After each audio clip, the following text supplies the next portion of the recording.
നാം എല്ലാവരും ദിവസേന കണ്ണാടികൾ ഉപയോഗിക്കുന്ന ആളുകളാണ്. എന്നാൽ കണ്ണാടിയിൽ നോക്കി നിൽക്കുമ്പോൾ ആരെങ്കിലും നിങ്ങളെ പുറകിൽ നിന്ന് നോക്കുന്നതായി നിങ്ങൾക്ക് അനുഭവപ്പെട്ടിട്ടുണ്ടോ? ഉണ്ടെങ്കിൽ നിങ്ങൾ തനിച്ചല്ല.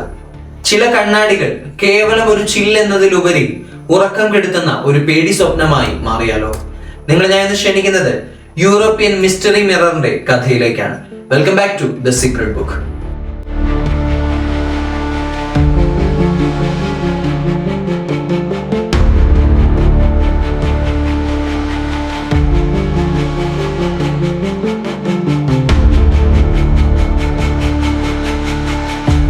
ഈ കഥ ഒരു 180 വർഷം പഴക്കം ചെന്ന പഴയ യൂറോപ്യൻ കണ്ണാടിയെ കുറിച്ചുള്ളതാണ്. ഒരു കണ്ണാടിയിൽ എന്താണ് ഇത്രയധികം പേടിക്കാനുള്ളത് എന്ന് തോന്നുമെങ്കിലും അതൊരു സാധാരണ കണ്ണാടി ആയിരുന്നില്ല. ഒരുപാട് ആളുകളുടെ ഉറക്കം കെടുത്തുകയും മരണത്തിന് കാരണമാക്കുകയും ചെയ്ത പൈശാചിക ശക്തിയുള്ള ഒരു കണ്ണാടിയായിരുന്നു. കഥ ആരംഭിക്കുന്നത് 1870-കളിൽ നിന്നാണ്. അക്കാലത്ത് ലണ്ടനിലെ ഒരു ഒക്കൾട്ടിസ്റ്റ് അഥവാ ആത്മാക്കളെ വിളിച്ചു വരുത്തുന്ന വ്യക്തി ഒരു ജന്തുശാസ്ത്ര കണ്ണാടിയെ നിർമ്മിക്കുകയാണ്. അദ്ദേഹത്തിന്റെ ലക്ഷ്യം എന്ന് പറയുന്നത് മരണപ്പെട്ടു പോയവരുടെ ആത്മാക്കളെ കണ്ണാടി ഉപയോഗിച്ച് തിരിച്ചു വിളിക്കുക എന്നുള്ളതായിരുന്നു. ഒരു പരീക്ഷണാടിസ്ഥാനത്തിൽ തുടങ്ങിയതാണെങ്കിലും അവസാനം അയാൾ പ്രതീക്ഷിച്ചതുപോലെ തന്നെ റിയൽ വേൾഡും സൂപ്പർ നാച്ചുറൽ വേൾഡും തമ്മിൽ ബന്ധിപ്പിക്കുന്ന ഒരു കവാടമായി അത് മാറുകയായിരുന്നു. എന്നാൽ പിന്നീട് അദ്ദേഹത്തിന് ആ കവാടം അടയ്ക്കാൻ സാധിച്ചില്ല. ഇതോടുകൂടി ഒരുപാട് ദുർമരണങ്ങൾ സംഭവിക്കാൻ ആരംഭിക്കുകയാണ്. അങ്ങനെ കാലങ്ങൾ കടന്നുപോയി. വീണ്ടും ആ കണ്ണാടി ജനങ്ങളുടെ ഇടയിലേക്ക് പ്രത്യക്ഷപ്പെടുകയാണ്. 2022 ഇംഗ്ലണ്ടിലെ ഒരു യുവദമ്പതികൾ ഒരു ആന്റിക് ഷോപ്പിൽ നിന്ന് അഥവാ വിന്റേജ് ഐറ്റംസ് ഒക്കെ വിൽക്കുന്ന ഷോപ്പിൽ നിന്ന് ഈ കണ്ണാടി കാണുകയും അത് പർച്ചേസ് ചെയ്തുകൊണ്ട് വീട്ടിലേക്ക് പോവുകയും ചെയ്യുകയാണ്. എന്നാൽ വീട്ടിൽ കൊണ്ടുവന്ന ശേഷം ആദ്യമായി ആ കണ്ണാടിയിൽ നോക്കുന്നത് തങ്ങളുടെ 6 വയസ്സുള്ള മകളായിരുന്നു. കണ്ണാടിയിൽ നോക്കിയ ശേഷം അവൾ ഉടനെ തന്നെ അമ്മയെ വിളിക്കുകയാണ്. ആ കണ്ണാടിയിൽ ഒരു അമ്മച്ചിയുണ്ട്, അത് എന്നെ നോക്കി ചിരിച്ചുകൊണ്ടിരിക്കുകയാണ് എന്നായിരുന്നു ആ പെൺകുട്ടി അമ്മയോട് പറഞ്ഞത്.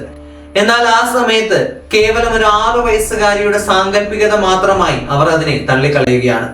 എന്നാൽ ദിവസേന ആ വീട്ടിലുണ്ടായിരുന്ന ഓരോ ആളുകൾക്കും സമാനമായ അനുഭവങ്ങൾ ഉണ്ടാകാൻ തുടങ്ങി. രാത്രികാലങ്ങളിൽ ലൈറ്റുകൾ മിന്നുകയും അസ്വാഭാവികമായ ശബ്ദങ്ങൾ പലയിടങ്ങളിൽ നിന്നും കേൾക്കാനും ആരംഭിച്ചു.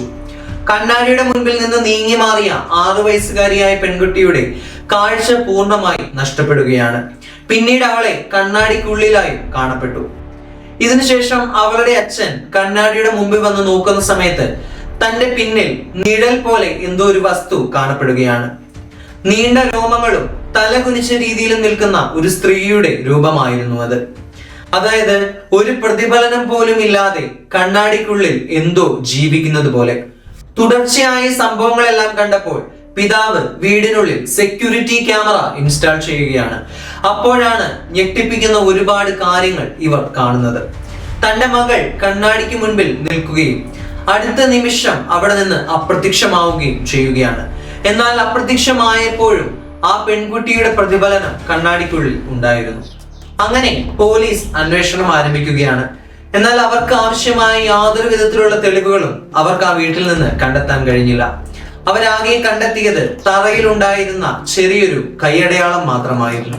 ഒരിക്കൽ കണ്ണാടി വെച്ചിരുന്ന തട്ടിന് മുകളിൽ നിന്ന് അവളുടെ അമ്മയ്ക്ക് ഒരു ഡയറി ലഭിക്കുകയാണ്. അതിൽ ഇപ്രകാരമായിരുന്നു എഴുതിയിട്ടുണ്ടായിരുന്നത്: "This mirror traps not just reflection but the soul itself." ആ കണ്ണാടിയിൽ പെട്ട ആത്മാക്കളെ വീണ്ടെടുക്കാനാവില്ല.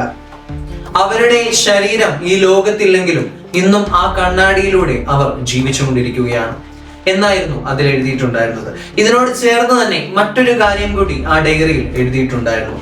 സൂര്യാസ്തമയത്തിന് ശേഷം ഒരു കാരണവശാലും ആ കണ്ണാടി തുണി കൊണ്ട് മറച്ചു വെക്കാൻ പാടില്ല. അങ്ങനെ മറച്ചു കഴിഞ്ഞാൽ കണ്ണാടിക്കുള്ളിലുള്ള ആത്മാക്കൾ പുറത്തേക്ക് വരുമെന്നായിരുന്നു അതിൽ എഴുതിയിട്ടുണ്ടായിരുന്നത്. അന്ന് അപ്രതീക്ഷിയായ അവരുടെ മകളെ ഇന്ന് വരെ കണ്ടിട്ടില്ല. ഇന്നും ആ കണ്ണാടി ആന്റിക് ഷോപ്സിൽ ഉണ്ടെന്നാണ് ചിലർ പറയുന്നത്. നാം ദിവസേന ഉപയോഗിച്ചുകൊണ്ടിരിക്കുന്ന ഒരു സാധാരണ വസ്തുവാണ് കണ്ണാടി എന്നത്. എന്നാൽ നാം കാണുന്ന ദൃശ്യങ്ങൾ യഥാർത്ഥത്തിൽ നാം മാത്രമാണോ കണ്ടുകൊണ്ടിരിക്കുന്നത്?